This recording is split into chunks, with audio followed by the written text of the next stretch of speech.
in this game. You had to. Here's the problem they all faced. Boring, boring, boring. I'm going crazy. Hurry up. I hate this. Nothing's happening. Boring, boring, boring, but I'm rich. But I'm rich. Ka-ching, ka-ching, ka-ching, ka-ching, ka-ching. I'm going to suggest something to you. Getting rich is boring. Write that down. Going broke is exciting. Getting rich should be boring.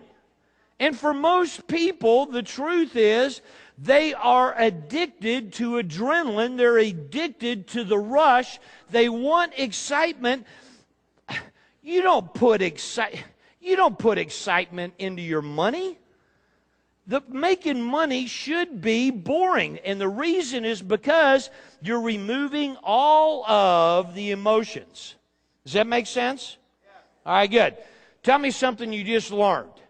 You guys have been taking notes. Somebody tell me something that's either boy, oh boy, am I glad I was reminded of that, or something where you saw your own behavior, just something you learned. Hang on, they're bringing you a mic right here. What's your name? Azita. Azita. What's something you learned? I play emotional. I take huge risks when we were losing, I was taking risks, huge risks. Yes? And betting that it would work out. And so what I learned is to take the emotion out, to have a system. Good. To be knowledgeable and be bored. And be boring. Thank you. That's a great lesson. Yes. Give her a hand. Very nice. That's the lesson. That's the lesson I hoped you would get. I hoped you would get the lesson that, look, you have to have some rules. Write that down. If you try to invest, if you try to become wealthy and you don't have rules, then you are speculating. You are gambling. Your emotions are in play. Look, I don't know about you, but I have a worst enemy. You know what his name is? Keith. Keith is my worst enemy. That little sucker never sleeps. He is constantly rearing up, trying to screw me up. It happens over and over and over again. I have to have some rules that will protect me from me. Check it out. I don't know about you, but all my problems started out as a good idea. How about you? Is it true? I mean, who wakes up in the morning and says, okay, today's the day I'm going to go out and wreck my life? Nobody does that. We all go out every day we think we're doing the right thing, and all of our problems started out as a good idea. I have to have rules in place that protect Keith from Keith. Keith is my worst enemy. It's unbelievable. I'm going to be talking more about rules in a second. I'm also going to be talking about investing and investing mastery. That's kind of what my theme is for today. It's what Harv asked me to talk about. And in fact, on the flip side of the piece of paper that you guys have been playing this game on, by the way, give yourselves a hand for playing the game. Very good. On the flip side of that piece of paper is something that just recently came in the mail to us, to Sandy and I, my wife and business partner, Sandy. We have a significant amount of money that's being managed by other people. And once or twice a month, they send us a little write-up. And right before we came to over here to Las Vegas, in fact, I just flew in last night from London. I've been teaching in Europe for the last 2.5 weeks. And so last night we landed, and Harv called me in London a few days ago, and he said, Keith, I know that, you got a bunch of people that are going to be at extreme wealth, and could you bring along one of the deals that has recently been presented to you? And so I said, sure. And, so I brought this deal along, not for you to do it necessarily, but for you to look at it. And this is some of the kinds of things that we're seeing that are opportunities.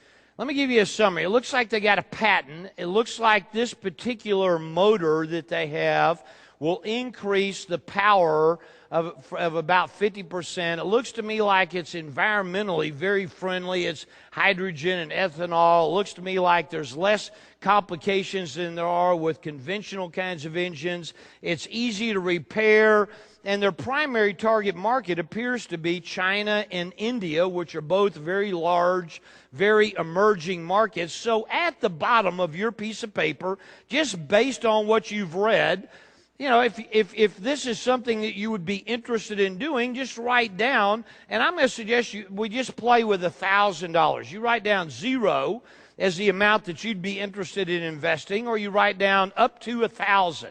So, and if you wanted to write down more than 1,000, that'd be fine too. But someplace on your piece of paper, just write down, based on what you know right now, kind of what would be your interest level in this deal. And then we'll talk about this whole subject of investing and come back to this deal in a minute. Is that good? Everybody written something down? Good. All right. Someplace between 0 and 1,000. If you're a high roller like these guys back here and want to bet, more, than you could do that. But 0 to 1,000. All right.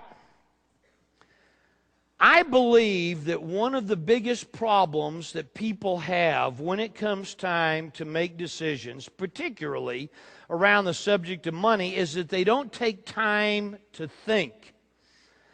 I mean, what most people do when they think about thinking is that they yawn and get ready to take a nap, as opposed to really doing thinking.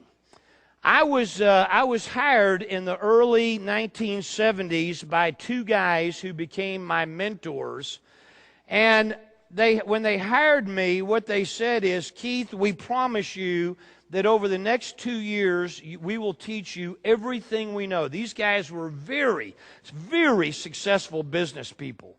And they hired me as their protege to learn and carry their ball.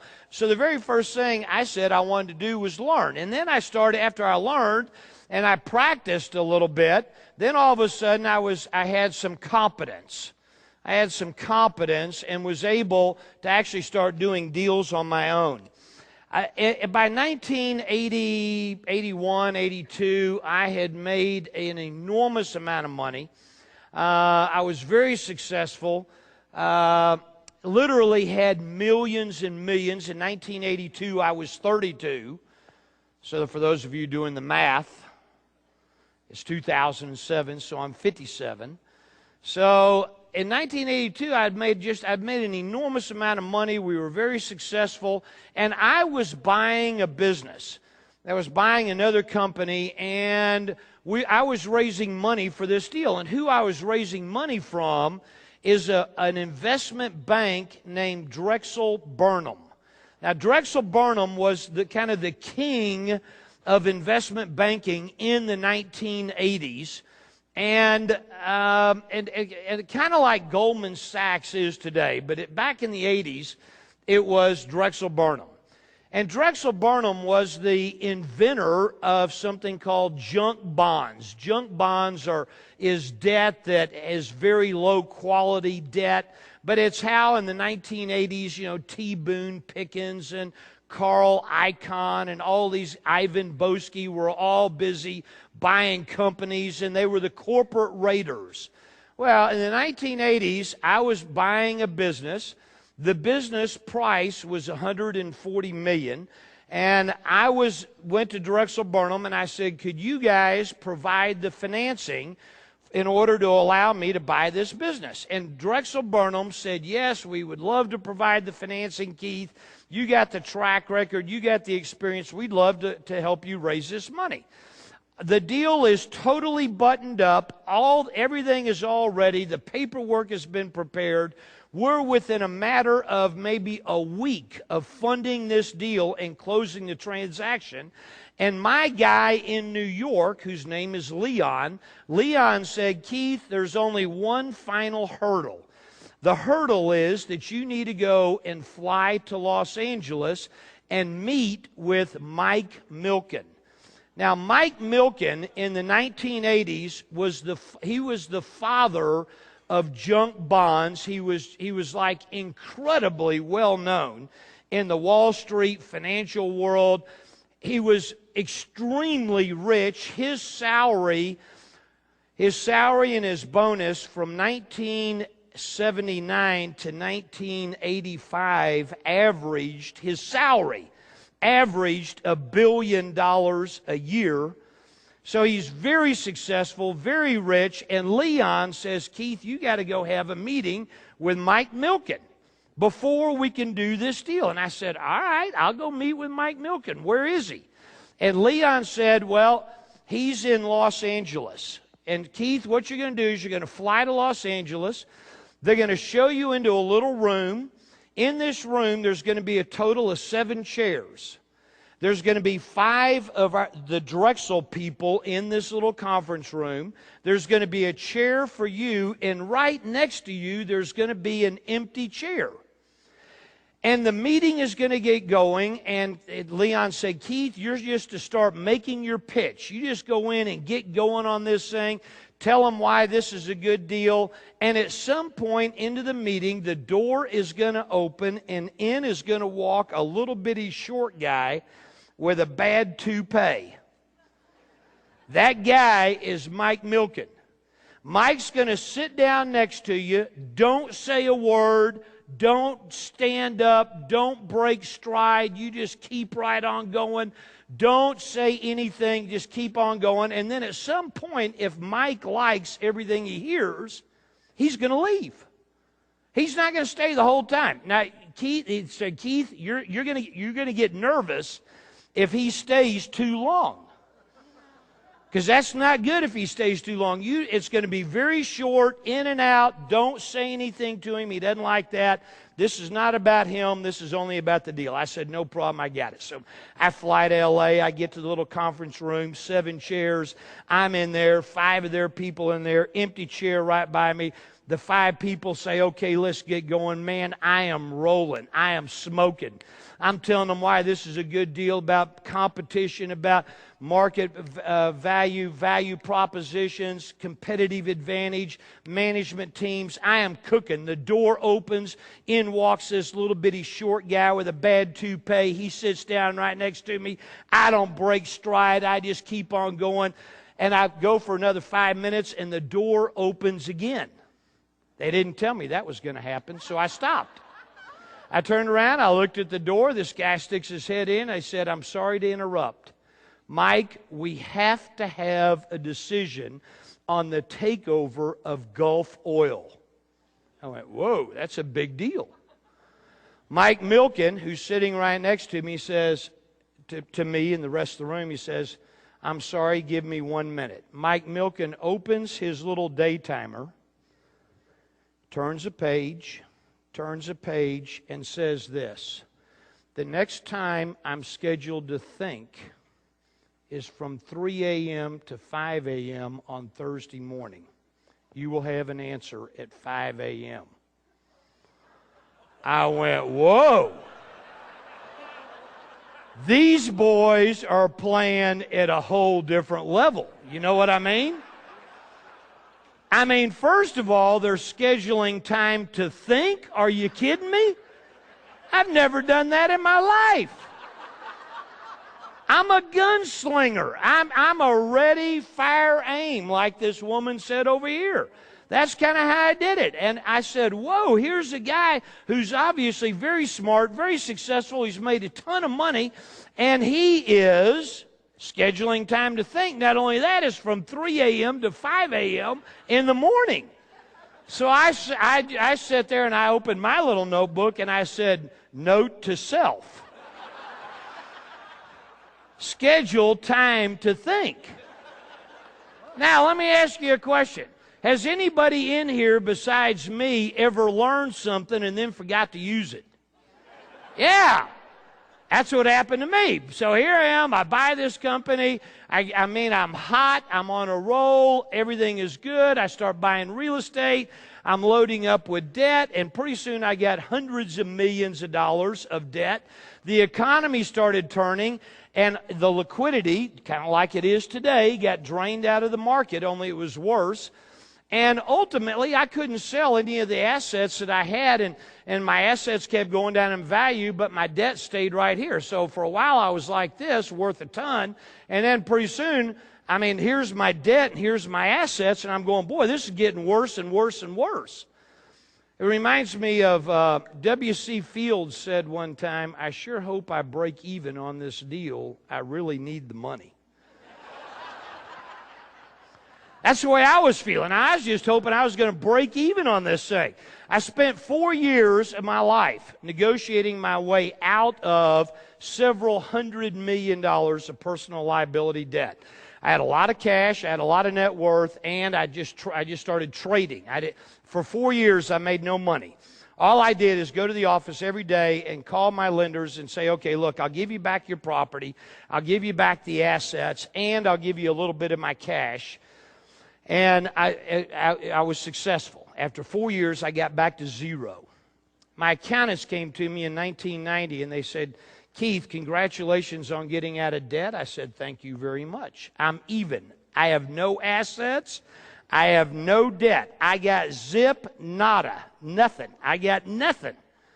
But I'm very happy. I broke even.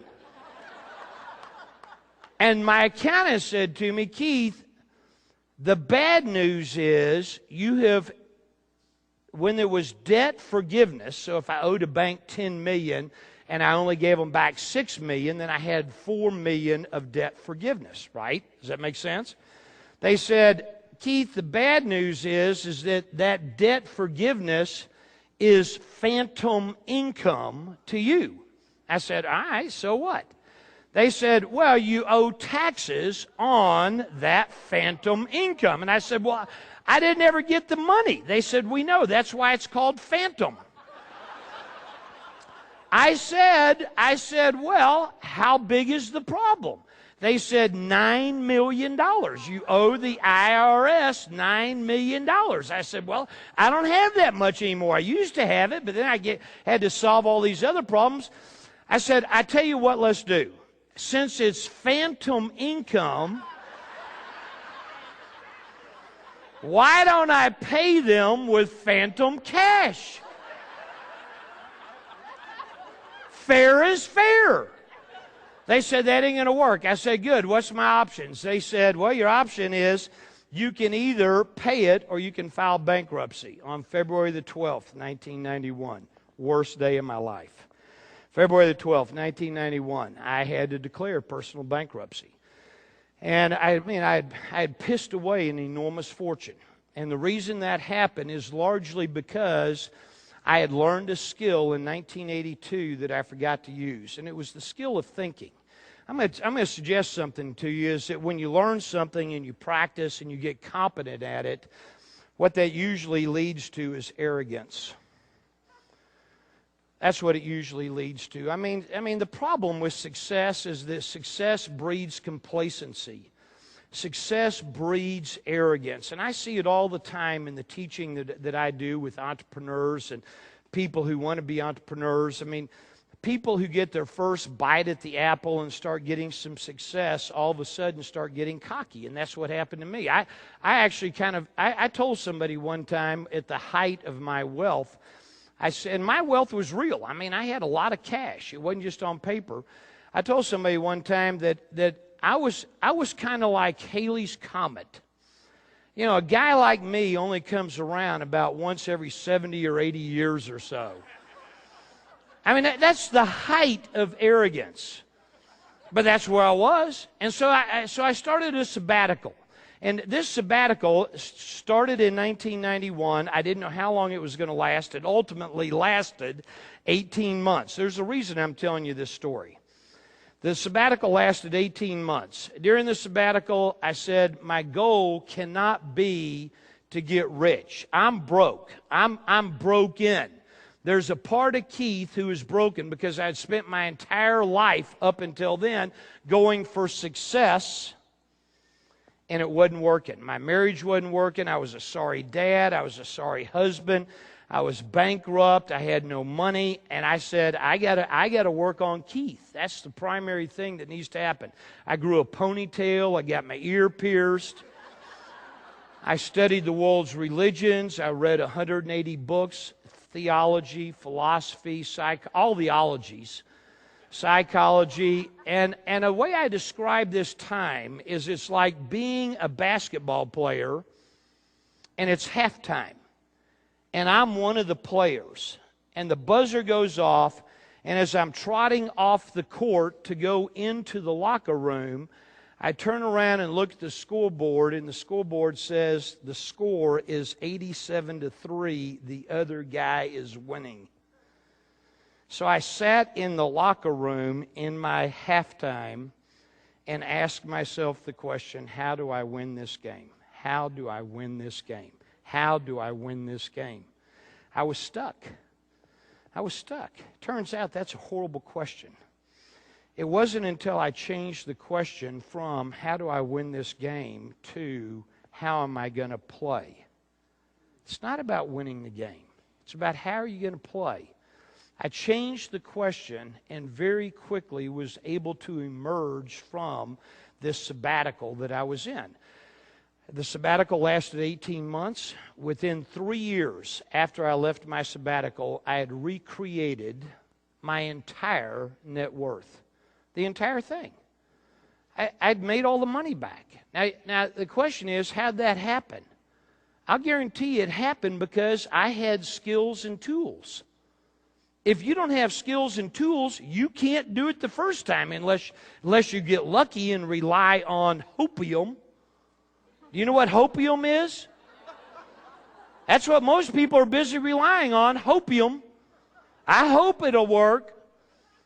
And I went bankrupt because I took my eye off the ball, got cocky and arrogant. I didn't think it could happen to me. During the sabbatical, what I had to do is make a decision, and the decision that I made was a decision not to pursue success, but instead to pursue mastery. That's an entirely different ball game. Mastery is a different ball game from success. And really that's all my teaching. If you took all my teaching and put it on a bumper sticker, that would be what my teaching is about. It's around the subject of mastery. I'm going to talk more about that in a little while. The critical part of this story is the turning points of the story. It's learn, practice, competence. This one fouled me up. I got cocky. I then had to make a decision. That's what happened in the sabbatical. And ultimately what I concluded was, in order for me to create the life I want, what I need to be dedicated to is not success. What I need to be dedicated to for my life is mastery. Mastery to me simply means being the best me that I can. Write that down. Mastery means being the best me that I possibly can. The truth of the matter is, when I die, I have no interest in somebody standing over my grave delivering a eulogy to say, here lies Keith, he was super rich. That's not the difference. What I have an interest in is saying, here lies Keith. He planted a stake. He gave it everything he got. He made a difference. That's a whole different ball game. That's what mastery is about. I believe mastery is what you learn after you think you know it all. Mastery is what you learn after you think you know it all. I heard a saying one time that really sums up mastery to me. It says this: there is nothing noble in being superior to someone else.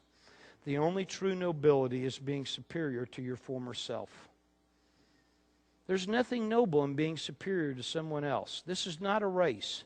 And for sure, it's not something I'm going to win. There's nothing noble in being superior to someone else. The only true nobility is being superior to your former self. It's very powerful. What if the level you decided to play was at the level of, how do I create the best me? That's a whole different ballgame. So, critical thinking time. I learned the lesson. I now take very regular breaks to do thinking. But I think one of the reasons people don't get rich is because they don't ever bother to think. If you're going to think, I have over 450 questions that I have developed that I use when I'm about to think about something. If I'm about to think about buying a business or starting a business or growing a business, or if one of my businesses isn't as big as I want it to be, I know how to do that. And so I just begin asking myself these questions that I've developed, and that's what critical thinking time is. Critical thinking time is really asking yourself questions. I think the second part that goes along with this, and they'll show it up here in a second so you can take notes, critical thinking is not only about thinking time, it's also about clarity of the problem.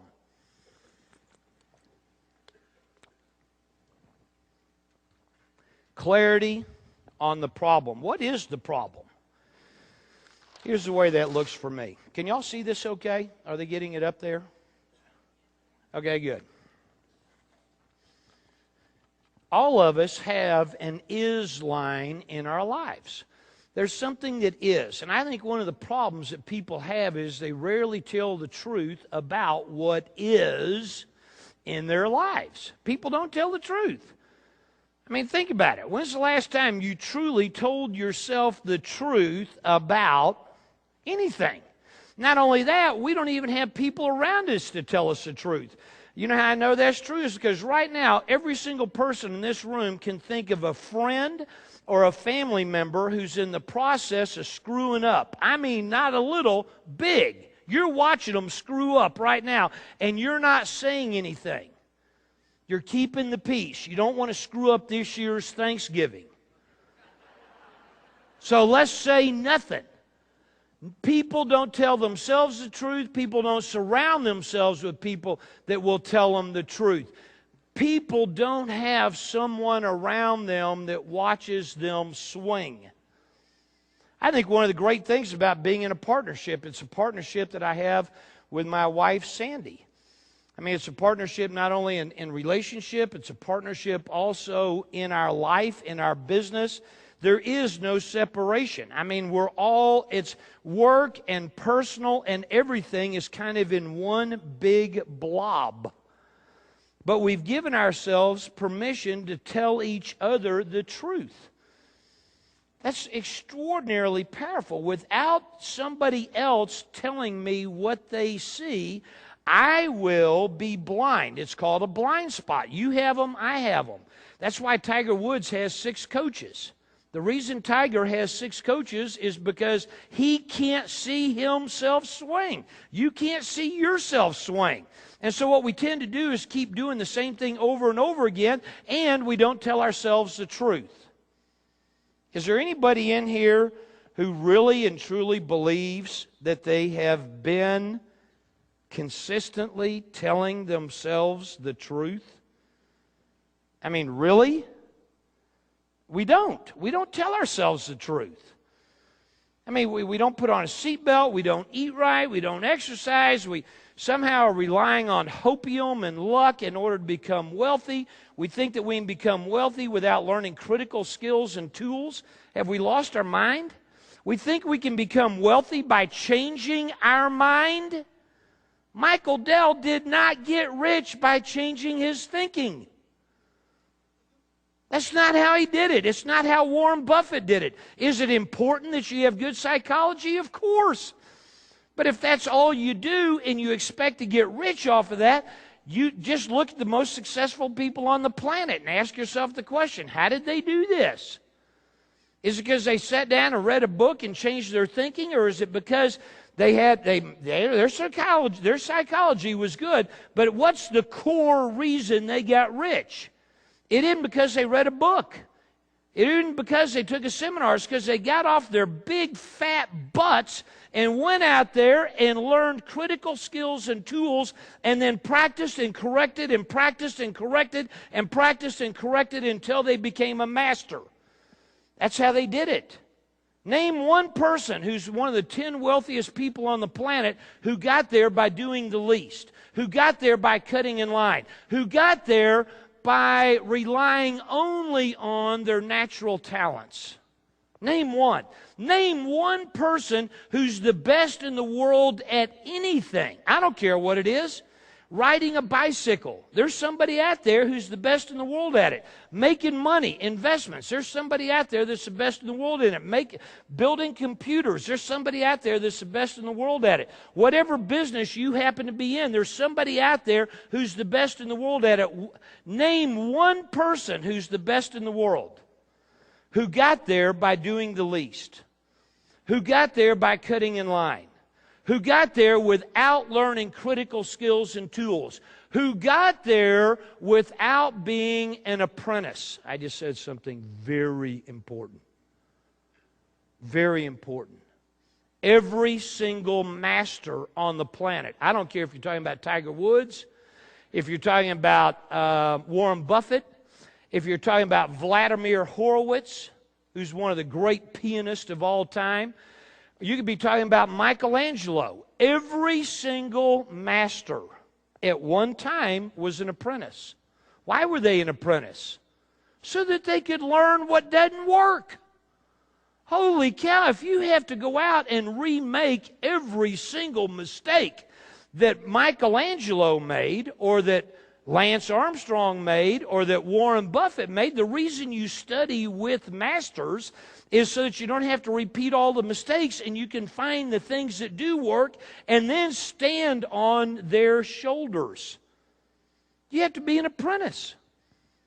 And most people don't want to be an apprentice anymore. Most people, the concept of being an apprentice has totally been lost. You go back 100 years, and if you found a master cobbler or a master craftsman, at one time they were an apprentice. And once they become a master, they have apprentices working under them. We've lost that concept. I was recently giving a speech to a bunch of MBAs. And somebody in the audience raised their hand. These are freshly minted new MBAs. Somebody raised their hand and said, "Keith, who do you think is the best person we could go to work for?" And I looked at them and I said, well, I mean, the person you should go to work for is the person you admire the most. And about 2 weeks later, I received a call from the dean of the MBA program, and the dean said, "What in the world did you tell all those people?" I said, well, I told them, they should go to work for the person they admire the most. He said, "I know, they're all going into business for themselves."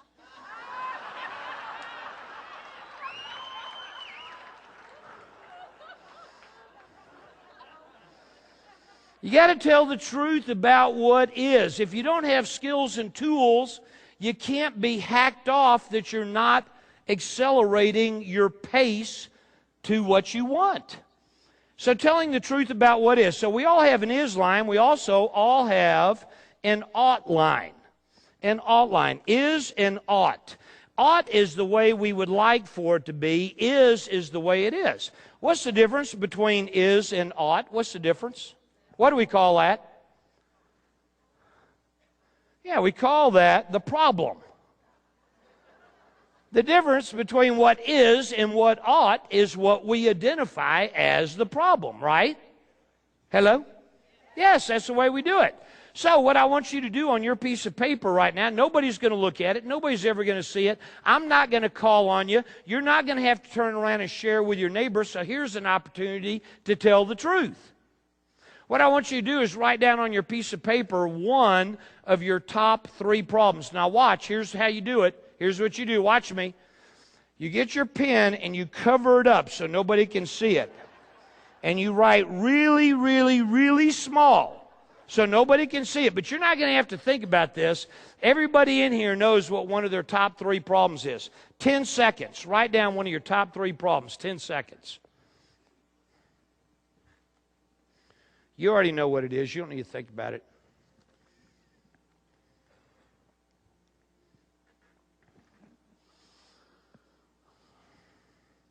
Good. You got your top problem down? Everybody got it? Anybody sitting there going, I don't have any problems? Everybody's got problems. Everybody's written one down, right? Let me ask you a question. Is what you just wrote down really the problem? No, it's not. I guarantee you what you just wrote down is not the problem. What you just wrote down is the symptom. But you did not write down the problem. People are unaware of what their problems are. That's part of this is. You got to get clarity on what the problem really is. Most people are trying to solve the problem that isn't. If you wrote down that I don't have enough money, if you wrote down my health, if you wrote down my relationship, I don't care what you wrote down. That is not the problem. If you wrote down I don't have enough self-discipline, that is not the problem. The only people fooling around with self-discipline and self-motivation are the people who are doing the best they can. There's a reason why we don't have what we want in our lives. The reason is because we're all busy doing the best we can. When's the last time you got up in the morning and said, okay, today I'm going to do the third best I can all day long? We don't do that. All day long, we're doing the best we can. You got up, and for the last umpty-ump years, you've been doing the best you can, and here's what you got right here. It's your life. It's not that there's anything wrong with it, but all of us would like to have more in our lives, and one of the things that's holding us back is this issue of doing the best we can, and the people who are fooling around with self-discipline and self-motivation are people who are doing the best they can, as opposed to masters who don't do the best they can. Never have, never will. Masters do whatever it takes. And that is an entirely different ball game. That's a whole different ball game. I mean, I want you to think about it. If they brought in a whole table full of crack cocaine and put it right here, 100 kilos of crack cocaine, put it on this table and say, Keith, you can use this crack cocaine, you can sell this crack cocaine, you can have a party with this crack cocaine, nobody will ever know. I'm not going to sit here and go, oh my God, crack cocaine. How am I going to keep myself from taking a toot? It ain't going to happen. Crack cocaine is a non-event. I don't need any self-discipline. I don't need any self-motivation to take that crack cocaine, dump it in the toilet, presto, bingo, I'm done. I'm not doing the best I can with crack cocaine. That is non-negotiable. Write this down. The quality of your life has nothing whatsoever to do with your standards. The quality of your life has nothing whatsoever to do with your standards. The quality of your life, where you are in your life, is a direct reflection of what you